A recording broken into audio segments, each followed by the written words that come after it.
रुख करते हैं दुर्ग का, जहां से हमारे सहयोगी सुबोध तिवारी हमारे साथ जुड़ चुके हैं। जी सुबोध जी, ऐसी कौन कौन सी खबरें हैं जो आज सुर्खियों पर रहेंगी? कमलेश्वरी जी, बड़ी बात है। जैसे जैसे महीना बीतता जा रहा है, ठंड भी बढ़ती जा रही है। बताया जा रहा है कि बंगाल की खाड़ी में जो चक्रवाती तूफान पेंजल है, उसका असर बना हुआ है। इस वजह से छत्तीसगढ़ के आसपास के इलाकों में भी इस चक्रवाती तूफान का असर देखा जा रहा है। मौसम वैज्ञानिकों की माने तो यह संभावना आगे और 10 से 15 दिनों तक रहेगी। और चक्रवाती तूफान की वजह से दिन का तापमान जहां 2 डिग्री गिरा, यानी कि 32 से 30 डिग्री सेल्सियस हुआ है, तो वहीं रात का तापमान भी 14-15 से 11-12 डिग्री सेल्सियस हो गया है। और बताया जा रहा है कि यह जो सिस्टम बना हुआ है, इसकी वजह से ठंड और बढ़ेगी, यानी कि अब ठिठुरती ठंड का सामना लोगों को करना पड़ेगा।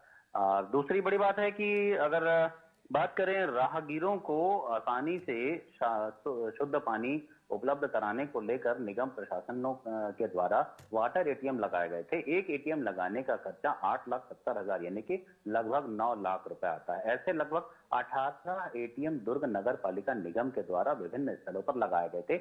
और जिस ठेका एजेंसी के साथ दुर्ग नगर पालिका निगम का अनुबंध हुआ था, वह अनुबंध के तहत वाटर एटीएम इंस्टॉल करने के बाद 7 सालों तक उसका मेंटेनेंस किया जाना चाहिए था।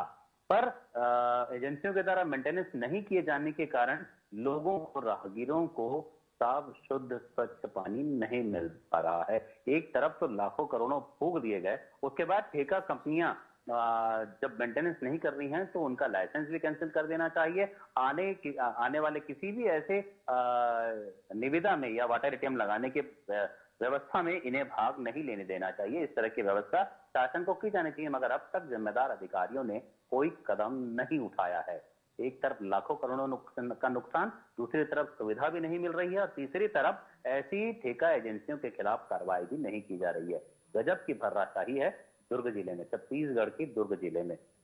दूसरा एक है खाली प्लॉट में कचरा मिलने पर। एक तरफ जो दुर्ग नगर निगम के नव पदस्थ आयुक्त हैं, उनके द्वारा जब सुबह भ्रमण किया गया कचरा और सफाई की व्यवस्था को देखने के लिए, तो उन्होंने देखा कि जो लोग प्लॉट खरीद लेते हैं, मकान नहीं बना पाते या नहीं बनाते हैं, तो उनके प्लॉट पे आजू बाजू के लोग, अड़ोस पड़ोस के लोग कचरा फेंकने लग जाते हैं, घर का कूड़ा करकट वहां डालने लग जाते हैं। और निगम का अमला भी, जो सफाई कर्मी, इसलिए साफ नहीं करते क्योंकि वो निजी प्लॉट है। ऐसी स्थिति में सुपरवाइजर की लापरवाही कही जाएगी उसे, कि सुपरवाइजर को एक तरफ तो ये ध्यान देना है कि अड़ोस पड़ोस के लोग खाली प्लॉटों में कचरा ना फेंकें, और अगर फेंकते पाए जाते हैं तो सुपरवाइजर को अपने खर्च से, अपने जेब से खर्च करके उस प्लॉट की साफ सफाई करवानी पड़ेगी। इस तरह से 2 नीतियां बनाकर निगम आयुक्त ने निर्देश दे दिए हैं। हो सकता है आने वाले समय में जो नगर निगम के क्षेत्र में सफाई कर्मचारी हैं, वह निजी प्लॉटों में भी साफ सफाई करते दिखे।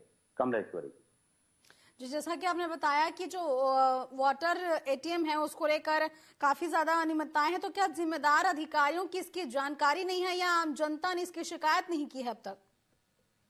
देखिए, लगातार हर बार शिकायत की जाती है। एक्चुअली राहगीरों के लिए है और आम जनता इसका उपयोग करती है।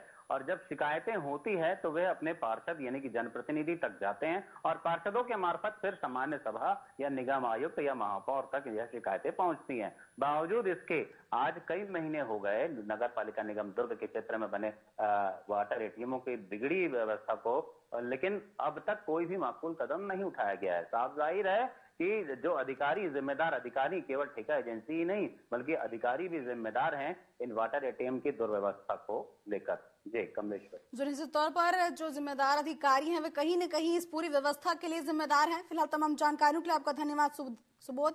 तो हमारे